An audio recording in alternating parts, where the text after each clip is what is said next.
ಓಂ ಶ್ರೀ ಗುರುಬಸವಲಿಂಗಾಯ ನಮಃ. ಸರ್ವರಿಗೂ ಶರಣು ಶರಣಾರ್ಥಿ. ನರೆ ಕೆನ್ನೆಗೆ ತೆರಗಲ್ಲಕ್ಕೆ ಶರೀರ ಗೂಡು ಹೋಗದ ಮುನ್ನು, ಹಲ್ಲು ಹೋಗಿ ಬೆನ್ನು ಬಾಗಿ ಅನ್ಯರಿಗೆ ಹಂಗಾಗದ ಮುನ್ನು, ಕಾಲ ಮೇಲೆ ಕೈಯ ನೂರಿ ಕೋಲು ಹಿಡಿಯದ ಮುನ್ನ, ಮುಪ್ಪಿಂದೊಪ್ಪ ಬಳಿಯದ ಮುನ್ನ, ಮೃತ್ಯು ಮುಟ್ಟದ ಮುನ್ನ ಪೂಜಿಸು ಕೂಡಲ ಸಂಗಮದೇವ.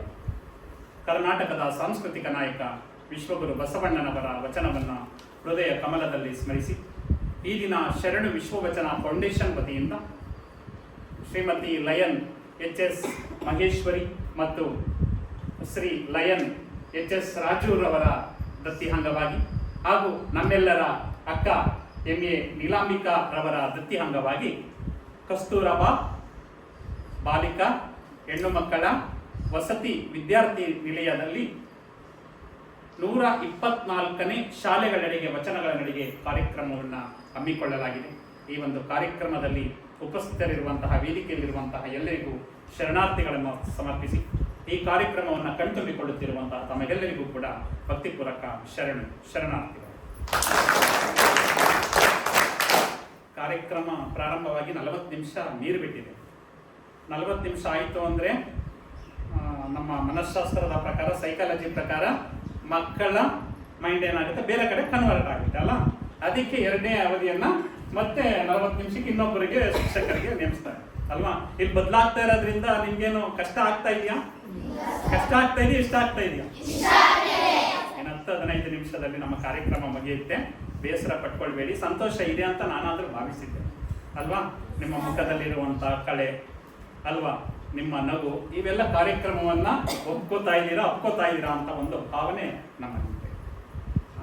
ಮಕ್ಕಳ ಇದು ಶಾಲೆಗಳೆಡೆಗೆ ವಚನಗಳ ನಡಿಗೆ ಅಂತ ಯಾಕೆ ಈ ಕಾರ್ಯಕ್ರಮವನ್ನು ಮಾಡಬೇಕು ಅನ್ನೋ ಉದ್ದೇಶ ಇದೆ ಅಂದರೆ, ಮಕ್ಕಳಲ್ಲಿ ಮೌಲ್ಯಗಳು ಬಿತ್ತನೆ ಹಾಕಬೇಕು. ಗೊತ್ತಾಯ್ತಲ್ಲ. ವಚನ ಅಂದರೆ ಕೇವಲ ಈಗ ಬಂದು ಹೇಳಿದ್ರಿ, 20 ಮಕ್ಕಳು ವಚನವನ್ನು ಹೇಳಿದ್ರಿ.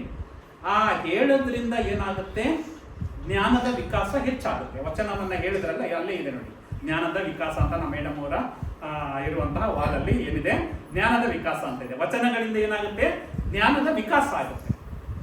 ಅದನ್ನ ಜೀವನದಲ್ಲಿ ಅಳವಡಿಸಿಕೊಂಡಾಗ ಏನಾಗುತ್ತೆ, ನಿಮ್ಮ ಅನುಭಾವಿಕ ನೆಲೆಗಟ್ಟು ಏನಾಗುತ್ತೆ, ವಿಸ್ತಾರ ಆಗುತ್ತೆ. ಗೊತ್ತಾಯ್ತಲ್ಲ. ಜ್ಞಾನ ಜೊತೆಗೆ ಅದೇನಾಗುತ್ತೆ, ಜೀವನದಲ್ಲಿ ಅಳವಡಿಸ್ಕೊಂಡಾಗ ನಿಮ್ಮ ಅನುಭಾವಿಕ ಇದು ಅಂದ್ರೆ ಏನಾಗುತ್ತೆ, ಅದು ವಿಶೇಷವಾಗಿ ಬೆಳಕಾಗಿ ನೀವು ಪ್ರತಿಯೊಬ್ಬರಿಗೂ ಕೂಡ ಬೆಳಕಾಗುವ ನಿಟ್ಟಿನಲ್ಲಿ ಬೆಳೀತೀರಾ. ಶರಣರು ಕೇವಲ ವಚನವನ್ನ ಹೇಳಲಿಲ್ಲ, ಅದನ್ನ ಜೀವನದಲ್ಲಿ ಅಳವಡಿಸ್ಕೊಂಡಿರೋದ್ರಿಂದ ನಾವು 12ನೇ ಶತಮಾನದಲ್ಲಿ ಅವರು ಶರಣರು ವಚನವನ್ನ ಬರೆದು, ಈಗ ಎಷ್ಟನೇ ಶತಮಾನದಲ್ಲಿದ್ದೇವೆ, 21ನೇ ಶತಮಾನ ಅಂದ್ರೆ 900 ವರ್ಷ ಕಳೆದರೂ ಕೂಡ ನಾವು ಅವರನ್ನ ನೆನೆಸ್ಕೊಳ್ತಾ ಇದ್ದೀವಿ. ಅಂದ್ರೆ ಅವರು ಅನುಭಾವಿಕ ನೆಲಗಟ್ಟಿನಲ್ಲಿ ವಚನಗಳನ್ನ ರಚನೆ ಮಾಡಿರೋದ್ರಿಂದ ನಾವು ಆ ವಚನಗಳನ್ನ ಏನ್ ಮಾಡ್ತಾ ಇದೀವಿ, ಇನ್ನೂ ಕೂಡ ಬಾಯಲ್ಲಿ ಹೇಳ್ತಾ ಇದೀವಿ, ಹೃದಯದಲ್ಲಿ ಒಪ್ಕೊಳ್ತಾ ಇದೀವಿ. ಅರ್ಥ ಆಯ್ತಲ್ಲ. ಈ ವಚನಗಳು ಹೇಗೆ ಅಂದ್ರೆ, ವಚನಗಳನ್ನ ಅಧ್ಯಯನವನ್ನ ಮಾಡಿದ್ರೆ, ವಚನಗಳನ್ನ ನಾವು ಜೀವನದಲ್ಲಿ ಅಳವಡಿಸಿಕೊಂಡ್ರೆ ತಲೆಯಲ್ಲಿ ಸದ್ವಿಚಾರ ಉಂಟಾಗುತ್ತೆ. ತಲೆಯಲ್ಲಿ ಯಾವ ವಿಚಾರ ಬರಬೇಕು, ಇವರು ಮಾತಾಡಿದ್ರೆ ಸಾಕು, ತಲೆಯಲ್ಲಿ ಕೆಟ್ಟ ವಿಚಾರಗಳಿದೆ ಕಣಪ್ಪ ಅಂತ ಮಾತಾಡೋದನ್ನ ಕೇಳಿದೀವಲ್ವಾ. ಆದ್ರೆ ವಚನಗಳನ್ನ ನಾವು ಜೀವನದಲ್ಲಿ ಅಳವಡಿಸ್ಕೊಂಡ್ರೆ ಯಾವ ವಿಚಾರ ಬರುತ್ತೆ, ಸದ್ವಿಚಾರ. ಸತ್ ಪ್ಲಸ್ ವಿಚಾರ ಅಂದ್ರೆ ಒಳ್ಳೆಯ ವಿಚಾರಗಳು ಬರುತ್ತೆ. ಗೊತ್ತಾಯ್ತಲ್ಲ. ನಮ್ಮ ಎದೆಯಲ್ಲಿ ಯಾವ ಬರುತ್ತೆ, ಸದ್ಭಾವ ಬರುತ್ತೆ. ಅಯ್ಯೋ, ಇವನು ಎದೆ ಸೀಳಿದ್ರೆ ಸಾಕು, ಯಾವಾಗ ಕೆಟ್ಟ ಭಾವನೆಗಳನ್ನೇ ಅಳವಡಿಸ್ಕೊಬಿಟ್ಟಿದ್ದಾರೆ ಅಂತ ಹೇಳ್ತಾರೆ ಅಲ್ವಾ. ಆದ್ರೆ ವಚನಗಳನ್ನು ಓದಿದ್ರೆ ಯಾವ ಭಾವ ಬರುತ್ತೆ, ಸದ್ಭಾವ. ಅಂದ್ರೆ ಯಾವ ಭಾವ, ಒಳ್ಳೆಯ ಭಾವ. ಗೊತ್ತಾ. ಕೈ ಎತ್ತಿದ್ರೆ ಸಾಕು, ಇವನು ಒಳ್ಳೆಯ ಕಾರ್ಯವನ್ನ ಮಾಡ್ತಾನೆ ಅಂತ. ಕೈಯಲ್ಲಿ ಸತ್ಕಾರ್ಯ ಅಂದ್ರೆ ಒಳ್ಳೆಯ ಕಾರ್ಯಗಳನ್ನ ಮಾಡಿಸುತ್ತೆ. ನಾವು ವಚನಗಳನ್ನ ಜೀವನದಲ್ಲಿ ಅಳವಡಿಸ್ಕೊಂಡಾಗ, ವಚನವನ್ನ ಉಸಿರಾಗಿ ಮಾಡಿಕೊಂಡಾಗ ಕೈಯಲ್ಲಿ ಯಾವ ಕಾರ್ಯ ಉಂಟಾಗುತ್ತೆ, ಸತ್ಕಾರ್ಯ ಉಂಟಾಗುತ್ತೆ. ಬಾಯಲ್ಲಿ ಸವಿ ಮಾತು ಬರುತ್ತೆ. ಎಂತಹ ಮಾತು, ಮಾತಾಡಿದ್ರೆ ಸಾಕು ಕಣಪ್ಪ, ಇನ್ನೊಂದ್ಸಲ ಕೇಳಬೇಕು. ಅದಕ್ಕೆ ಬಸವಣ್ಣರು ಹೇಳ್ತಾರೆ, ನುಡಿದಡೆ ಮುತ್ತಿನ ಹಾರದಂತಿರಬೇಕು, ನುಡಿದಡೆ ಮಾಣಿಕ್ಯದ ದೀಪ್ತಿಯಂತಿರಬೇಕು, ನುಡಿದಡೆ ಸ್ಫಟಿಕದ ಸಲಾಕಿಯಂತಿರಬೇಕು, ನುಡಿದಡೆ ಲಿಂಗ ಮೆಚ್ಚಿ ಅಹುದಹುದೆನಬೇಕು ಕೂಡಲ ಸಂಗಮ ದೇವ ಅಂತ ಹೇಳ್ತಾರೆ. ಅಂದ್ರೆ ನಾವು ಮಾತಾಡಿದ್ರೆ ಆ ದೇವರು ಕೂಡ ಹೌದು ಕಣಪ್ಪ, ಕಸ್ತೂರಬಾ ಬಾಲಿಕಾ ವಿದ್ಯಾಲಯದಲ್ಲಿ ಹೆಣ್ಣು ಮಕ್ಕಳಿದ್ದಾರೆ, 20 ಮಕ್ಕಳು ವಚನ ಹೇಳಿದ್ರು ಅಂದ್ಬಿಟ್ಟು ಅವನು ಕೂಡ ಏನ್ ಮಾಡ್ಬೇಕಲ್ಲಿ, ತಲೆಯನ್ನ ದುಡ್ತಾ ಇರ್ಬೇಕು. ಹೌದು ಕೊಡ, ತುಂಬಾ ಚೆನ್ನಾಗಿ ಹೇಳ್ತಾ ಇದ್ದಾರೆ ಅಂತ ಅವನು ಕೂಡ ಕೇಳಿಸಿಕೊಳ್ಳುವ ರೀತಿ. ಮಕ್ಕಳ ನಾವು ಸ್ವರ್ಗ ನರಕ ಅಂದ್ರೆ ಕೆಲವರು ಬಿಂಬಿಸ್ಬಿಟ್ಟಿದ್ದಾರೆ. ನಾವು ಈ ಜೀವನದಲ್ಲಿ ಒಳ್ಳೆಯ ಕೆಲಸವನ್ನ ಮಾಡಿದ್ರೆ ಎಲ್ಲಿಗೆ ಹೋಗ್ತೀವಿ? ಸ್ವರ್ಗಕ್ಕೆ ಹೋಗ್ತೀವಿ. ಕೆಟ್ಟ ಕೆಲಸ ಮಾಡಿದ್ರೆ ಅದು ಸುಳ್ಳು. ಸ್ವರ್ಗ ನರಕವನ್ನು ಎಲ್ಲಿ ಕಾಣ್ತೀವಿ? ನಮ್ಮ ಜೀವನದಲ್ಲೇ ಕಾಣ್ತಾ ಇದ್ದೀವಿ. ಇವತ್ತು ನಾವು ಸ್ವರ್ಗದಲ್ಲಿ ಇದ್ದೇವೆ, ನಿಜನಾ? ಹೇಳ್ಬೇಕು. ಯಾರಾದ್ರೂ ಫೋನ್ ಮಾಡಿದ್ರೆ ನಿಮ್ಮ ಅಪ್ಪ ಅಮ್ಮ ಇವತ್ತು ಎಲ್ಲಿದ್ದು ಅಂತ, ಕಸ್ತೂರಬಾ ಬಾಲಿಕಾ ವಿದ್ಯಾಲಯದಲ್ಲಿಲ್ಲ, ಎಲ್ಲಿದ್ದೀವಿ? ದೇವಲೋಕದಲ್ಲಿದ್ದೇವೆ ಅಂತ ಹೇಳ್ಬೇಕು. ಏಕೆಂದ್ರೆ ಒಳ್ಳೆಯ ಕೆಲಸಗಳನ್ನ ಎಲ್ಲಿ ನೋಡ್ತೀವೋ, ಒಳ್ಳೆಯ ಕಾರ್ಯಕ್ರಮಗಳನ್ನ ಕಣ್ಣಲ್ಲಿ ನೋಡ್ತೀವೋ, ಒಳ್ಳೆಯ ಮಾತುಗಳನ್ನ ಕಿವಿಯಾರ ಕೇಳ್ತೀವೋ, ಅದೇ ಸ್ವರ್ಗ, ಅದೇ ದೇವಲೋಕ. ನಾನು ಹೇಳಿದೆ, ಈ ವಚನಗಳಿಂದ ಏನುಂಟಾಗ್ತಾ ಇದೆ? ತಲೆಯಲ್ಲಿ ಹೇಳ್ಬೇಕು, ತಲೆಯಲ್ಲಿ ಎದೆಯಲ್ಲಿ ಸದ್ಭಾವ, ಕೈಯಲ್ಲಿ ಬಾಯಲ್ಲಿ. ವೆರಿ ಗುಡ್, ತುಂಬಾ ಜಾಣರಿದ್ದಾರೆ ಮೇಡಮ್ ಅಲ್ವಾ? ಅದು ಬಂದಾಗ ಎಲ್ಲಿ ಅದು ಉಂಟಾಗುತ್ತೋ ಅದೇ ದೇವಲೋಕ ಅಲ್ವಾ? ಈ ವಚನವನ್ನ ಕೇಳಿದಾಗ ಈ ಅಂಶಗಳು ಉಂಟಾಗ್ತಾ ಇರೋದ್ರಿಂದ ನಾವು ದೇವಲೋಕದಲ್ಲೇ ಇದ್ದೇವೆ ಅಂತ. ಅದಕ್ಕೆ ಬಸವಣ್ಣರು ಹೇಳ್ತಾರೆ, ದೇವಲೋಕ ಮರ್ತ್ಯಲೋಕವೆಂಬುದು ಬೇರಿಲ್ಲ ಕಾಣಿರೋ, ಸತ್ಯವ ನುಡಿಯುವುದೇ ದೇವಲೋಕ, ಮಿಥ್ಯವ ನುಡಿಯುವುದೇ ಮರ್ತ್ಯಲೋಕ, ಆಚಾರವೇ ಸ್ವರ್ಗ, ಅನಾಚಾರವೇ ನರಕ, ಕೂಡಲ ಸಂಗಮ ದೇವ ನೀವೇ ಪ್ರಮಾಣು. ದೇವಲೋಕ ಮರ್ತ್ಯಲೋಕ ಬ್ಯಾರೆ ಯಾವುದೂ ಅಲ್ಲ ಕಣಪ್ಪ. ಸತ್ಯವ ನುಡಿಯುವುದೇ ದೇವಲೋಕ, ಮಿಥ್ಯ ಸುಳ್ಳೇನಾರು ನೋಡಿದ್ರೆ ಅದು ಮರ್ತ್ಯಲೋಕ, ಆಚಾರವೇ ಸ್ವರ್ಗ, ಅನಾಚಾರವೇ ನರಕ ಅಂತ ಹೇಳ್ತಾರೆ. ನಾವು ಮರ್ತ್ಯಲೋಕದಲ್ಲಿಲ್ಲ. ಯಾವ ಲೋಕದಲ್ಲಿದ್ದೀವಿ? ದೇವಲೋಕ ಅಲ್ವಾ? ಇಲ್ಲಿ ಇವತ್ತು ನಮ್ಮ ನೀಲಾಂಬಿಕಾ ಅಕ್ಕ ಅವರು ತುಂಬಾ ವಿಶೇಷವಾಗಿ ಮಾತನಾಡ್ತಾರೆ.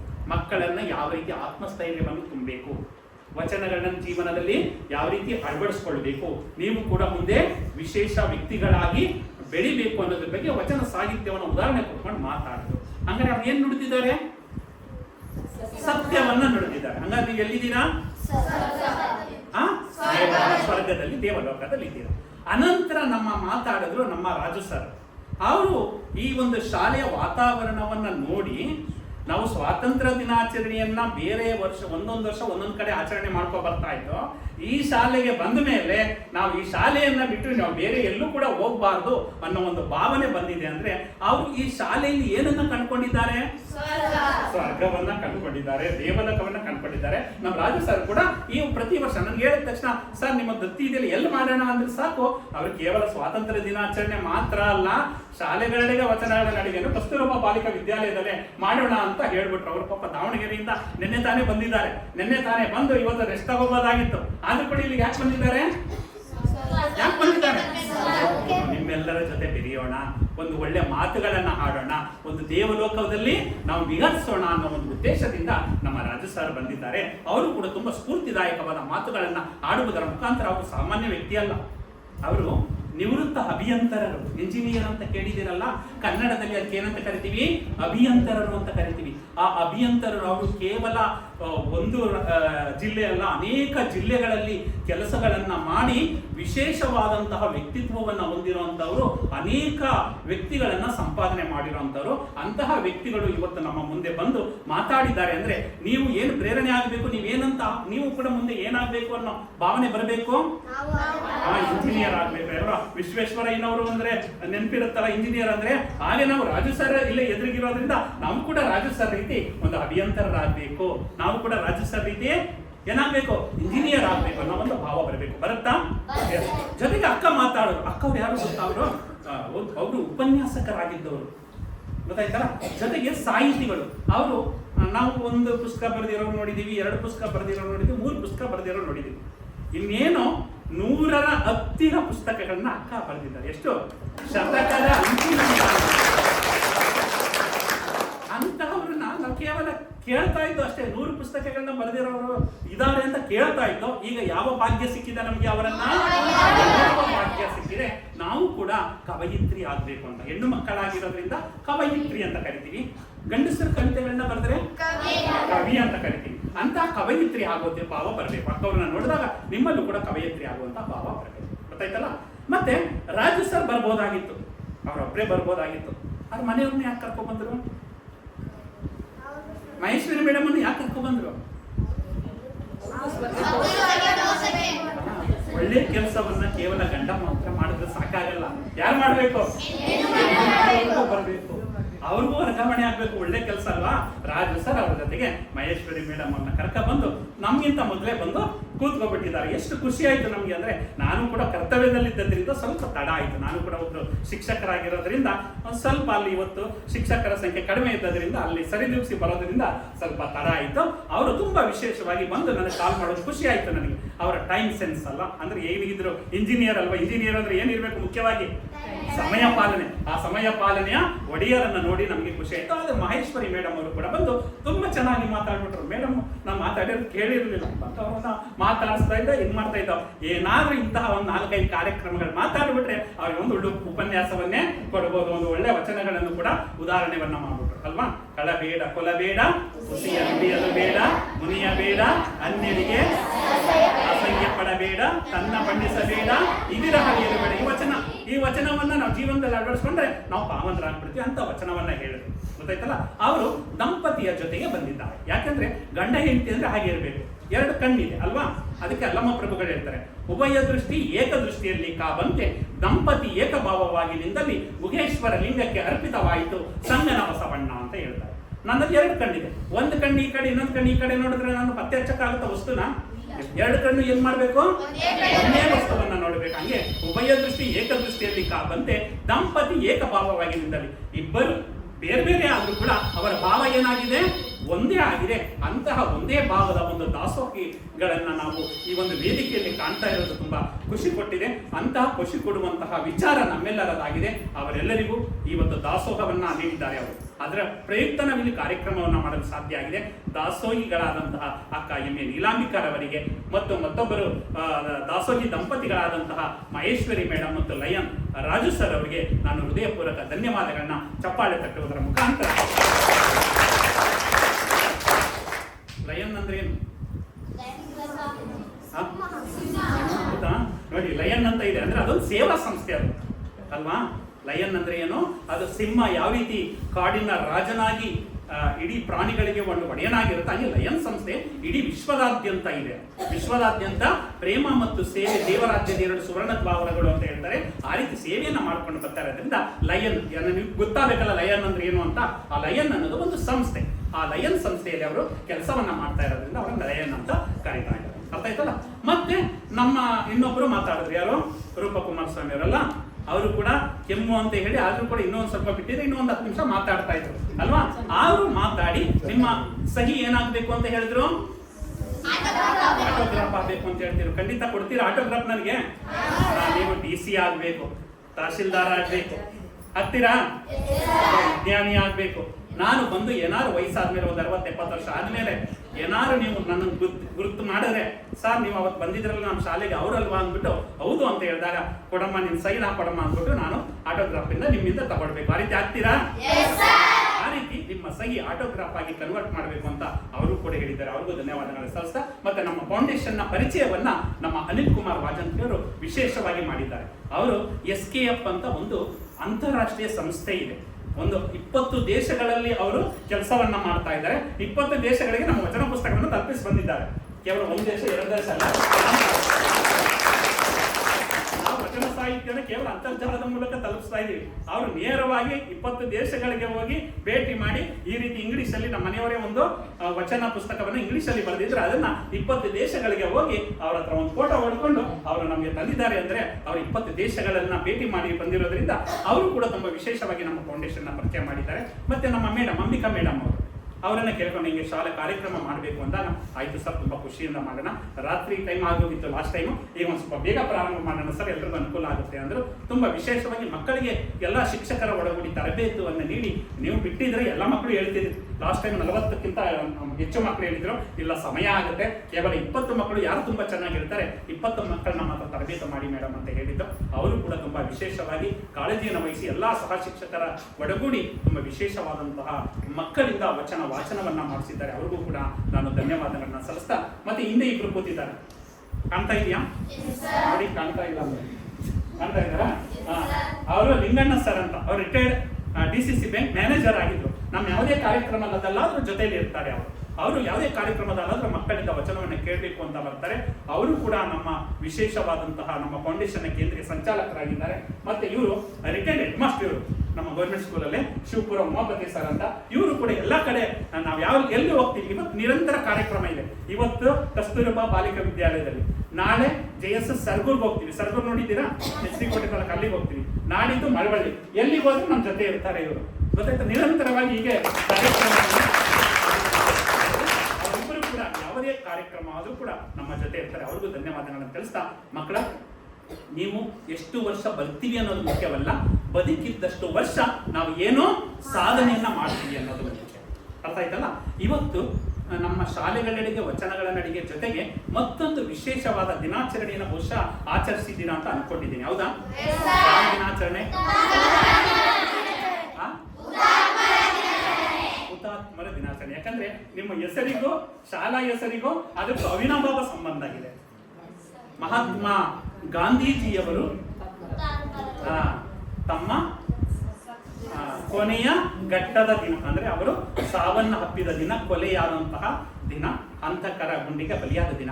ಯಾಕೆ ಹುತಾತ್ಮ ಅಂದ್ರೆ ಏನಪ್ಪಾ ಅಂದ್ರೆ, ಯಾರು ದೇಶಕ್ಕೋಸ್ಕರ ಪ್ರಾಣವನ್ನ ತ್ಯಾಗವನ್ನ ಮಾಡಿರ್ತಾರೋ ಅವರನ್ನ ಏನಂತ ಕರಿತೀವಿ? ಅಂತಹ ಹುತಾತ್ಮರು ಯಾರು? ನಮ್ಮ ಗಾಂಧೀಜಿಯವರು. ಅವರ ಒಂದು ದೃಷ್ಟಾಂತವನ್ನ ಹೇಳಿ ನನ್ನ ಈ ಒಂದು ದೀಕ್ಷೆ ನುಡಿಗೆ ವಿರಾಮ ಇಡುತ್ತೇನೆ.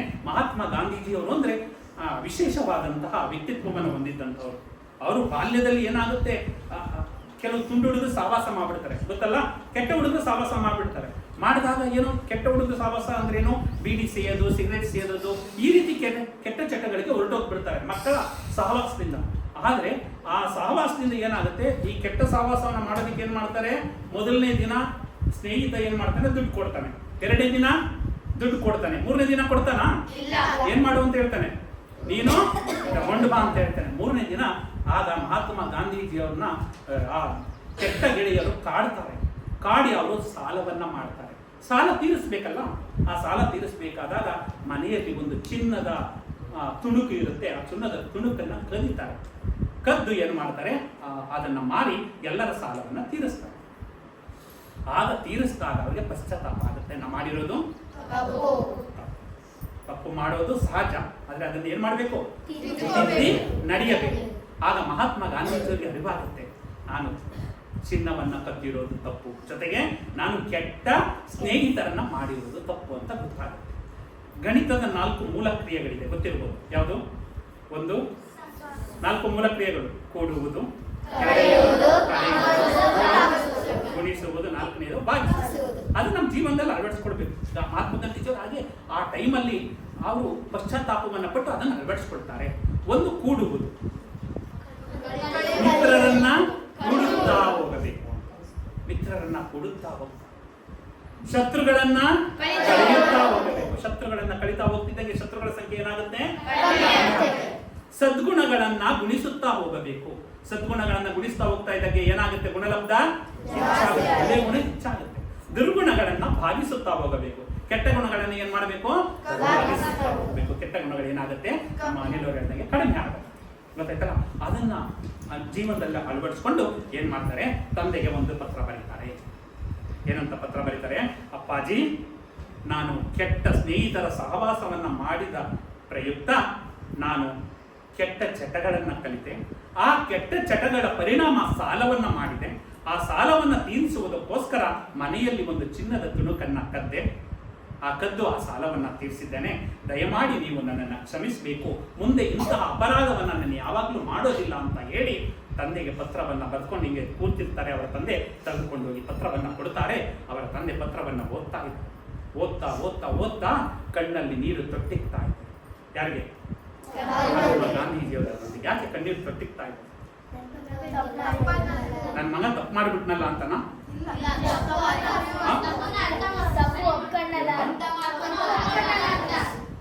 ಅವರಿಗೆ ಯಾಕೆ ಕಣ್ಣಲ್ಲಿ ನೀರು ಬಂತು ಅಂದ್ರೆ, ತುಂಬಾ ಬುದ್ಧಿವಂತ ಕಂಡ್ರು, ತುಂಬಾ ಚೆನ್ನಾಗಿ ಆಲೋಚನೆಯನ್ನ ಮಾಡ್ತೀರ. ಆ ಕಣ್ಣಲ್ಲಿ ನೀರು ಹೇಗೆ ತೊಟ್ಟಿಕ್ಕುತ್ತ ಅಂದ್ರೆ, ತನ್ನ ಮಗ ಮಾಡಿದ ತಪ್ಪಿಗಲ್ಲ, ಮಾಡಿದ ತಪ್ಪನ್ನು ಒಪ್ಪಿಕೊಂಡು ನಾನು ಇನ್ನೆಂದೂ ಕೂಡ ಆ ತಪ್ಪನ್ನು ಮಾಡುವುದಿಲ್ಲ ಅಂತ ಹೇಳ್ತಾ ಇದ್ದಾನಲ್ಲ ಅಂತ ಹೇಳಿ ಅವರಿಗೆ ಕಣ್ಣಲ್ಲಿ ನೀರು ತೊಟ್ಟಿಕ್ಕಿ ಮಗನ ಎದ್ದು ನಿಂತ್ಕೋತಾರೆ. ಮಗನನ್ನ ಅಪ್ಪಿಕೊಂಡು, ನೀನು ಖಂಡಿತ ನೀನು ಮಹಾತ್ಮ ಆಗ್ತೀಯ ಕಣಪ್ಪ ಅಂತ ಹೇಳ್ತಾರೆ. ಆಗ ಮಹಾತ್ಮ ಗಾಂಧೀಜಿ ವಕೀಲರ ವೃತ್ತಿಯನ್ನು ಮಾಡಿ ವಕೀಲರಾಗ್ತಾರೆ. ದಕ್ಷಿಣ ಆಫ್ರಿಕಾಕ್ಕೆ ಹೋಗ್ತಾರೆ. ದಕ್ಷಿಣ ಆಫ್ರಿಕಾದಲ್ಲಿ ಹೋರಾಟ ನಡೀತಾ ಇರುತ್ತೆ. ಯಾವ ಹೋರಾಟ? ಬಿಳಿಯರೇ ಒಂದು ಕರಿಯರೇ ಒಂದು. ಕರಿಯರು ಕಂಡ್ರೆ ಬಿಳಿಯರು ಆಗೋದಿಲ್ಲ, ಆಗ ವರ್ಣ ಭೇದ ನೀತಿ ವಿರುದ್ಧ ಹೋರಾಟವನ್ನ ಮಾಡಿ ಎಲ್ಲರೂ ಕೂಡ ಒಂದೇ. ನಾವು ಕರಿಯರು ಒಂದೇ, ಬಿಳಿಯರು ಒಂದೇ, ನಮ್ಮಲ್ಲಿ ಹರಿಯುವ ರಕ್ತ ಒಂದೇ ಆಗಿರೋದ್ರಿಂದ ಅವರನ್ನ ಎಚ್ಚರಿಸಿ ದಕ್ಷಿಣ ಆಫ್ರಿಕಾದಲ್ಲಿ ಜಯವನ್ನ ತಂದುಕೊಳ್ತಾರೆ. ನಂತರ ಭಾರತಕ್ಕೆ ಬಂದು ಭಾರತದಲ್ಲಿ ಬ್ರಿಟಿಷರ್ನ ಹೋರಾಟವನ್ನ ಮಾಡ್ತಾರೆ. ಬ್ರಿಟಿಷರ ವಿರುದ್ಧ ಹೋರಾಟವನ್ನ ಮಾಡ್ತಾರೆ. ಯಾವುದರ ವಿರುದ್ಧ? ಯಾವ ಅಂಶ? ಅಹಿಂಸೆ. ಯಾವುದೇ ಒಂದು ಯುದ್ಧವನ್ನ ಮಾಡಂಗಿಲ್ಲ, ಹೋರಾಟವನ್ನ ಮಾಡಂಗಿಲ್ಲ. ಅಹಿಂಸೆ ಎಂಬ ಒಂದು ತತ್ವದ ಮುಖಾಂತರ ದೇಶಕ್ಕೆ ಸ್ವಾತಂತ್ರ್ಯವನ್ನ ಕೊಡಬೇಕು ಅಂತ ಮಾಡ್ತಾರೆ. ಆದರೆ ಆಗೋದಿಲ್ಲ. ಕೊನೆಗೆ 1942ರಲ್ಲಿ ತುಂಬಾ ದೊಡ್ಡ ಚಳುವಳಿಯನ್ನ ಮಾಡ್ತಾರೆ. ಆ ಚಳುವಳಿಯೇ ಕ್ವಿಟ್ ಇಂಡಿಯಾ ಚಳುವಳಿ. ಬ್ರಿಟಿಷರೇ ಭಾರತ ಬಿಟ್ಟು ಒಂದು ಚಳುವಳಿಯನ್ನ ಮಾಡುವುದರ ಮುಖಾಂತರ ನಂತರ ಅವರು ಬ್ರಿಟಿಷರಿಗೆ ಎಚ್ಚರಿಕೆ ಆಗುತ್ತೆ. ಈ ಒಂದು ಚಳುವಳಿಯಿಂದ ಇನ್ನು ನಾವು ಭಾರತದಲ್ಲಿ ಹೆಚ್ಚು ದಿನ ಇರೋದಕ್ಕೆ ಸಾಧ್ಯ ಇಲ್ಲ ಅಂತ ಹೇಳಿ ಕೊನೆಗೆ ಅವ್ರು ಏನ್ ಮಾಡ್ತಾರೆ, 1947 ಆಗಸ್ಟ್ 15ರಂದು ನಮಗೆ ಸ್ವಾತಂತ್ರ್ಯವನ್ನ ಕೊಟ್ಟು ನಮ್ಮ ದೇಶವನ್ನ ಬಿಟ್ಟು ಹೋಗ್ತಾರೆ. ಅಂತಹ ಮಹಾತ್ಮ ಗಾಂಧೀಜಿಯವರು ಏನ್ ಮಾಡ್ತಾರೆ, ಅವರೇ ಪ್ರಧಾನಮಂತ್ರಿ ಆಗ್ಬೋದಾಗಿತ್ತು ಅಲ್ಲ. ಸ್ವಾತಂತ್ರ್ಯ ತಂದುಕೊಡೋದಕ್ಕೆ ಹೋರಾಟ ಮಾಡಿದವರು ಯಾರು? ಮಹಾತ್ಮ ಗಾಂಧಿ. ಆದ್ರೆ ಅವರು ಪ್ರಧಾನಮಂತ್ರಿ ಆಗೋದಿಲ್ಲ. ಅವರು ಪ್ರಧಾನಮಂತ್ರಿಗೆ ಯಾರನ್ನ ನೇಮಕ ಮಾಡ್ತಾರೆ? ಮೊದಲ ಪ್ರಧಾನಮಂತ್ರಿಗಳು ಯಾರು? ಪ್ರಧಾನಮಂತ್ರಿಗಳಾಗಿ ಮಾಡಿ ಅವರು ಮಹಾತ್ಮ ಅನಿಸ್ಕೊಳ್ತಾರೆ. ಆದರೂ ಇವರನ್ನ ಸಹಿಸೋದಿಲ್ಲ ಕೆಲವರು. ಒಳ್ಳೆಯ ಕೆಲಸವನ್ನ ಮಾಡೋರು ಕೂಡ ಸಹಿಸೋದಿಲ್ಲ ಅಲ್ವಾ? ಯಾಕಂದ್ರೆ ನಾವು ಮಾವಿನ ಹಣ್ಣು ಎಲ್ಲಿರುತ್ತೋ ಅಲ್ಲಿಗೆ ಕಲ್ಲು ಹೊಡೆಯೋದು. ಮಾವಿನ ಹಣ್ಣು ಬಿಡ್ಲಿಲ್ಲ ಅಂದ್ರೆ ಮರಕ್ಕೆ ಕಲ್ಲು ಹೊಡಿತೀವ? ಹೊಡೆಯೋದಿಲ್ಲ. ಎಲ್ಲಿ ಮಾವಿನ ಹಣ್ಣು ತುಂಬಾ ಚೆನ್ನಾಗಿದೆ, ಈ ಮಾವಿನ ಹಣ್ಣನ್ನು ಕಿತ್ಕೊಳ್ಳೋಣ ಅಂತ ಏನ್ ಮಾಡ್ತೀವಿ ನಾವು? ಹೊಡೆದು ಆ ಹಣ್ಣನ್ನ ಬಿಡಿಸ್ಕೊಳ್ತೀವಿ. ಅಂತಹ ಒಳ್ಳೆಯ ಸದ್ಗುಣವಾಗಿದ್ದಂತಹ ಮಹಾತ್ಮ ಗಾಂಧೀಜಿಯವ್ರನ್ನ ನಾಥರಾಮ್ ಗೋಡ್ಸೆ ಎಂಬ ಒಬ್ಬ ಹಂತಕ ಏನ್ ಮಾಡ್ತಾನೆ, ಅವ್ರನ್ನ ಗುಂಡಿಟ್ಟು ಕೊಲ್ತಾನೆ. ಅವರು ಹುತಾತ್ಮರಾದಂತಹ ದಿನ ಜನವರಿ 30 ಅವರನ್ನ ಹುತಾತ್ಮರ ದಿನಾಚರಣೆ ಅಂತ ಮಾಡಿ ಅವರನ್ನ ಇವತ್ತು ನೆನೆಸ್ಕೊಳ್ಳುವಂತಹ ಭಾಗ್ಯವನ್ನ ಈ ಒಂದು ಸಂದರ್ಭದಲ್ಲಿ ಅವಕಾಶ ಆಯಿತು. ಮಹಾತ್ಮ ಗಾಂಧೀಜಿಯವರು ಯಾವ ಅಸ್ತ್ರವನ್ನ ಇಟ್ಕೊಂಡ್ರು? ಸತ್ಯ ಎಂಬ ಅಸ್ತ್ರ, ಅಹಿಂಸೆ ಎಂಬ ಅಸ್ತ್ರವನ್ನ ಇಟ್ಕೊಂಡು ನಮಗೆ ಸ್ವಾತಂತ್ರ್ಯವನ್ನ ಕೊಟ್ಟಿದ್ದಾರೆ.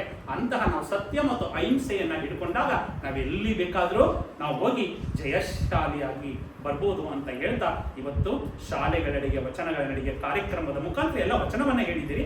ಸ್ವಲ್ಪ ಕೆಲವು ತೊದಗಿಸಿದ್ದೀರ. ನಾನು ಹೇಳಿದ್ದೆ 3 ಜನರಿಗೆ ಬಹುಮಾನವನ್ನ ಕೊಡ್ತೀವಿ ಅಂತ. ಇವತ್ತು ಯಾರು ಕೂಡ ನಾವು ಯಾರು ಚೆನ್ನಾಗಿ ಹೇಳಿದ್ರು ಅಂತ ನೋಟ್ ಮಾಡ್ಕೊಂಡಿಲ್ಲ. ಆದರೆ ನೀವು ಹೇಳಿರುವಂತಹ ವಚನ ಎಲ್ಲಿದೆ? ಮೊಬೈಲ್ ಅಲ್ಲಿ ರೆಕಾರ್ಡ್ ಆಗಿದೆ. 20 ಜನರು ಯಾರು ತುಂಬಾ ಚೆನ್ನಾಗಿ ಹೇಳಿದ್ದೀರಿ ಅಂತ 3 ಜಡ್ಜ್ ಅನ್ನ, ತೀರ್ಪುಗಾರನ ನೇಮಕ ಮಾಡಿ ಯಾರು ಯಾರಿಗೆ ಹೆಚ್ಚು ಅಂಕಗಳನ್ನ ಕೊಡ್ತಾರೆ ಅದನ್ನ ನೋಡಿ ನಿಮಗೆ ಈ ಒಂದು ವಾರದಲ್ಲೇ ಬಂದು 3 ಜನಕ್ಕೆ ನಾನು ಬಹುಮಾನವನ್ನ ಕೊಟ್ಟು ಈ ಶಾಲೆಗೆ ಬಂದು ಹೋಗ್ತೇನೆ. ಅದರಿಂದ ಈ 20 ಜನರು ಯಾರು ತುಂಬಾ ಉತ್ತಮವಾಗಿ ಆಡಿದ್ದೀರಾ ಅನ್ನೋದು ಅಥವಾ ಹೇಳಿದ್ದೀರಾ ಅನ್ನೋದು ಗೊತ್ತಾಗುತ್ತೆ ಅಂತ ಹೇಳ್ತಾ ಒಂದೇ ಒಂದು ವಚನವನ್ನ ನಾವು ಜೀವನದಲ್ಲಿ ಅಳವಡಿಸ್ಕೊಡೋಣ. ನೀವು ಇಲ್ಲೆಲ್ಲ ಏನು ತೊಂದರೆ ಇಲ್ಲ, ಇಲ್ಲಿ ಓದುವ ವಾತಾವರಣ ಇದೆ. ಆದ್ರೆ ಮನೆಗೆ ಹೋದಾಗ ಏನಾಗುತ್ತೆ, ನಿಮಗೆ ಮೈಂಡ್ ಡೈವರ್ಟ್ ಆಗುತ್ತೆ. ಹೌದಾ? ಹೌದಾ? ನೋಡಿ, ಒಪ್ಪತ್ತೈದ್ರೆ ಒಳ್ಳೆ ಮಕ್ಕಳಾಗಲ್ಲ. ಏನ್ ಡೈವರ್ಟ್ ಆಗುತ್ತೆ? ಟಿವಿ ನೋಡ್ಬೇಕು ಅಂತ. ಹೌದಾ? ಮೊಬೈಲ್ ನೋಡ್ಬೇಕು ಅಂತ. ಹೌದಾ? ಹೊರಗಡೆ ಆಟ ಆಡ್ಬೇಕು ಅಂತ. ಹೌದಾ? ಅದು ಬರಬಾರ್ದು. ಜಾಸ್ತಿ ಆಡ್ಬೇಕು. ಎಲ್ಲಿ ಒಂದು ಅರ್ಧ ಗಂಟೆನೋ 1/4 ಗಂಟೆನೋ ಆಟವನ್ನ ಆಡಿ ನಂತರ ನಾವೇನು ಬರಬೇಕು? ಓದೋದಕ್ಕೆ ತೊಡಗಿಸ್ಕೊಳ್ಬೇಕು. ಓದೋದು ಒಂದು ಒಳ್ಳೆಯ ಸಂದರ್ಭ. ಆ ಸಂದರ್ಭದಲ್ಲಿ ಒಂದು ಒಳ್ಳೆಯ ವಚನ ನೀವು ಓದ್ತಾ ಇರಬೇಕಾದ್ರೆ ಟಿವಿ ಹಾಕೋಬಿಟ್ಟಿದ್ದಾರೆ ಅಲ್ವಾ? ಆ ಟಿವಿ ಹಾಕೊಂಡಾಗ ಏನಾಗುತ್ತೆ? ಟಿವಿ ನೋಡ್ಬೇಕು ಅನ್ಸುತ್ತೆ. ನೀವು ಓದ್ತಾ ಇದ್ದೀರಾ, ಹೊರಗಡೆ ಆಟ ಆಡ್ತಾ ಇದ್ದೀರಾ, ಆ ಧ್ವನಿ ಏನ್ ಮಾಡ್ತಾ ಇದೆ? ಕೇಳ್ತಾ ಇದೆ. ನನಗೆ ಏನ್ ಅನ್ಸ್ಬೇಕು ಅನಿಸ್ತಾ ಇದೆ? ನಾವು ಓದ್ಬೇಕು ಅನಿಸ್ತಾ ಇದೆ. ಏನ್ ಬೇಕು ಅನಿಸ್ತಾ ಇದೆ? ಆ ಸಂದರ್ಭದಲ್ಲಿ ಒಂದು ವಚನ ಇದೆ. ಆ ವಚನವನ್ನ ಪ್ರತಿಯೊಬ್ಬರಿಗೆ ಹೇಳ್ತೀರಲ್ಲ. ಅತ್ತಲಿತ್ತ ಹೋಗದಂತೆ ಎಡವನ ಮಾಡಯ್ಯ ತಂದೆ, ಸುತ್ತಿ ಸುಳಿದು ನೋಡದಂತೆ ಅಂಧಕನ ಮಾಡಯ್ಯ ತಂದೆ, ಮತ್ತೊಂದ ಕೇಳದಂತೆ ಕಿವುಡನ ಮಾಡಯ್ಯ ತಂದೆ, ನಿಮ್ಮ ಶರಣರ ಪಾದವಲ್ಲದೆ ಮತ್ತೊಂದ ಕೆಲಸದಂತೆ ಇರಿಸು ಕೂಡಲ ಸಂಗಮ ದೇವ. ವಚನವನ್ನ ನೀವು ಜೀವನದಲ್ಲಿ ಪಾಲಿಸ್ಬಿಟ್ರೆ ನೀವು ಏನ್ ಬೇಕಾದ್ರೂ ಸಾಧನೆ ಮಾಡಬಹುದು ಅಲ್ವಾ? ನೀವು ಕೂತಿದ್ದೀರಾ, ಆಟ ಆಡಕ್ ಹೋಗ್ಬಾರ್ದು ಅನ್ನಂಗೆ ನನ್ನನ್ನು ಏನ್ ಮಾಡು, ಹೇಳವ ಅಂದ್ರೆ ಏನು, ಅಂತರನ್ನಾಗಿ ಮಾಡು. ಗೊತ್ತಾಯ್ತಾ? ಟಿವಿ ಕಾಣ್ತಾ ಇದೆ ಅಲ್ವಾ? ಟಿವಿ ಆ ಬುಕ್ ಕೊಡ್ತೀನಿ ನಾನು ನಿಮ್ಗೆ. ಟಿವಿ ನೋಡ್ತಾ ಇದ್ದೀವಿ, ಆ ಟಿವಿ ಹಾಕೋಬಿಟ್ಟಿದ್ದಾರೆ, ನೀವು ಓದ್ತಾ ಇದ್ದೀರಾ. ಸುತ್ತಿ ಸುಳಿದು ನೋಡದಂತೆ ನನ್ನನ್ನು ಏನ್ ಮಾಡುವ ಟೈಮಲ್ಲಿ ಬರೀ ಪುಸ್ತಕ ಮಾತ್ರ ಕಾಣಬೇಕು, ಬೇರೆದು ಕಾಣದಂಗೆ ಏನ್ ಮಾಡಬೇಕು, ನನ್ನನ್ನ ಮಾಡು. ಇನ್ಯಾವ್ಯಾವ ಶಬ್ದ ಕೇಳ್ತಾ ಇದೆ, ನನಗೆ ಬೇರೆ ಶಬ್ದ ಕೇಳಬಾರ್ದು. ನಾವು ಓದ ಕಡೆಗೆ ಆತ್ಮವಿಶ್ವಾಸ ವೃದ್ಧಿಸಬೇಕು ಅನ್ನೋ ರೀತಿಯಲ್ಲಿ ನನ್ನನ್ನು ಏನ್ ಮಾಡು, ಕಿವುಡನನ್ನಾಗಿ ಮಾಡು. ಗೊತ್ತಾಯ್ತಲ್ಲ? ಅಂದ್ರೆ ಕಿವುಡನನ್ನಾಗಿ ಪರ್ಮನೆಂಟ್ ಮಾಡುವಂತ ಆ ಸಂದರ್ಭದಲ್ಲಿ ನನ್ನನ್ನ ಕುಂಟನಾಗಿ, ಕುರುಡನಾಗಿ, ಕಿವುಡನಾಗಿ ಮಾಡು, ಮತ್ತೊಂದು ವಿಷಯ ಕೆಲಸದಂತೆ ಇರಿಸು, ಕೂಡಲ ಸಂಗಮ ದೇವ ಅಂತ ಹೇಳ್ತಾರ. ಆ ವಚನವನ್ನ ಜೀವನದಲ್ಲಿ ಅಳವಡಿಸಿಕೊಂಡು ನೀವು ಒಳ್ಳೆಯ ವ್ಯಕ್ತಿಗಳಾಗಿ ರೂಪುಕೊಳ್ಳಿ ಅಂತ ಹೇಳ್ತಾ, ಈ ವಚನ ಹೇಳಿರುವಂತ ಎಲ್ಲಾ ಮಕ್ಕಳಿಗೆ ನಾವು ಯಾವುದೋ ವಚನ ಗ್ರಾಮ ಅನ್ನೋ ಒಂದು ವಚನ ಪುಸ್ತಕ ಕೊಡ್ತೀವಿ, ಜೊತೆಗೆ ವಚನ ದೀವಿಗೆ ಅನ್ನೋ ಒಂದು ಪ್ರಮಾಣ ಪತ್ರವನ್ನು ಕೊಡ್ತೀವಿ. ಅದನ್ನ ಜೀವನದಲ್ಲಿ ಅಳವಡಿಸ್ಕೊಳ್ಳಿ. ಪ್ರತಿದಿನ ಒಂದೊಂದು ವಚನವನ್ನ ಹೇಳಿ, ಸಂಜೆಯ ಸಂದರ್ಭದಲ್ಲಿ ಹೇಳಿ. ನಾವು ಪ್ರತಿ ವರ್ಷ ಇಲ್ಲಿಗೆ ಬರ್ತೀವಿ, ಒಂದು ವರ್ಷ ಮಾತ್ರ ಮಿಸ್ ಆಗಿತ್ತು. ನಾವು ಪ್ರತಿ ವರ್ಷ ಬರ್ತೀವಿ. ರಾಜು ಸರ್, ಮಹೇಶ್ವರಿ ಮೇಡಮ್ ಅವ್ರನ್ನೇ ಕರ್ಕೊ ಬರ್ತೀವಿ, ಅಕ್ಕ ನೀಲಾಂಬಿಕಾ ಅಕ್ಕ ಅವ್ರನ್ನೇ ಕರ್ಕೊಂಡು ಇಲ್ಲಿ ಕಾರ್ಯಕ್ರಮವನ್ನ ಮಾಡ್ತೀವಿ. ಈ ಕಾರ್ಯಕ್ರಮ ಸಮಯ ಆದ್ರೂ ಕೂಡ ನಮ್ಮ ಶಿಕ್ಷಕ ವರ್ಗದವರು ಈಗ ಪಾಪ ಮನೆಯಲ್ಲಿ ಇರ್ತಿದ್ರು, ಅವರು ಕೂಡ ಇಲ್ಲಿದ್ದಾರೆ ಅಂದ್ರೆ ನಿಜವಾಗ್ಲೂ ಕೂಡ ಅವರ ಒಂದು ಲಕ್ಷಣವನ್ನ, ಅವರ ಒಂದು ವ್ಯವಧಾನವನ್ನ ನಾವು ಮೆಚ್ಚಲೇಬೇಕಾದ್ದು. ಶಿಕ್ಷಕ ವರ್ಗದವರು ಮತ್ತೆ ಮುಖ್ಯ ಶಿಕ್ಷಕರು ಕೂಡ ಈ ಕಾರ್ಯಕ್ರಮವನ್ನು ಪ್ರೀತಿಯಿಂದ ನಡೆಸಿಕೊಳ್ಳಲು ಇಲ್ಲಿಗೆ ಬನ್ನಿ ಸಾರ್ ಅಂತ ಹೇಳಿದ್ರು. ಅವರಿಗೂ ಕೂಡ ಧನ್ಯವಾದಗಳನ್ನ ತಿಳಿಸ್ತಾ, ಇಂತಹ ಕಾರ್ಯಕ್ರಮಗಳು ಹೆಚ್ಚಾಗಿ ವಿಶೇಷವಾದಂತಹ ಪ್ರಭೆಯನ್ನ ಪ್ರತಿಯೊಬ್ಬರಲ್ಲೂ ಉಂಟು ಮಾಡಲಿ ಅಂತ ಹೇಳ್ತಾ, ಹೊರಡುವೆ ನಾನು, ಹೊರಡುವೆ ಮುಂದೆ, ಬರುವುದು ವಿಶ್ವವು ನನ್ನಯ ಹಿಂದೆ, ಅವರಿವರೆಂಬನೆ ಎಲ್ಲರೂ ಒಂದೇ, ಎಲ್ಲರಿಗಿರುವನು ಒಬ್ಬನೇ ತಂದೆ, ಬರುವೆನು ಭುವಿಯನ್ನು ಬೆಳಗಿ, ಬಸವನ ಬೆಳಕೆ ಎಲ್ಲಾಡಿ ಬಂದೆ, ಭಾರತವೆಲ್ಲ ಸುತ್ತಾಡಿ ಬಂದೆ ಅಂತ ಹೇಳ್ತಾ, ಬಸವನ ಬೆಳಕು ಇವತ್ತು ಕಸ್ತೂರಬಾ ಬಾಲಿಕಾ ವಿದ್ಯಾಲಯದಲ್ಲಿ ಬಂದಿದೆ. ಆ ಬಸವ ಬೆಳಕಿನ ಮುಖಾಂತರ ನಿಮ್ಮ ಒಂದು ವ್ಯಕ್ತಿತ್ವ ಹೆಚ್ಚಾಗ್ಲಿ, ಒಳ್ಳೆಯ ವಿದ್ಯಾರ್ಥಿಗಳಾಗಿ ರೂಪುಗೊಳ್ಳಿ ಅಂತ ಹೇಳ್ತಾ ನನ್ನ ಒಂದೆರಡು ನುಡಿಗೆ ವಿರಾಮವನ್ನು ಹೇಳ್ತಾ ಇದ್ದೇನೆ. ಜೈ ಬಸವ, ಜೈ ಶರಣ. ಭಾಷಣವನ್ನು ಮಾಡಿದಂತಹ ಶ್ರೀ ವಚನ ಕುಮಾರಸ್ವಾಮಿ ಸರ್ ಅವರಿಗೆ ಧನ್ಯವಾದಗಳು. ಮುಂದಿನ ಕಾರ್ಯಕ್ರಮ ಪ್ರಮಾಣ ಪತ್ರ ವಿತರಣೆ.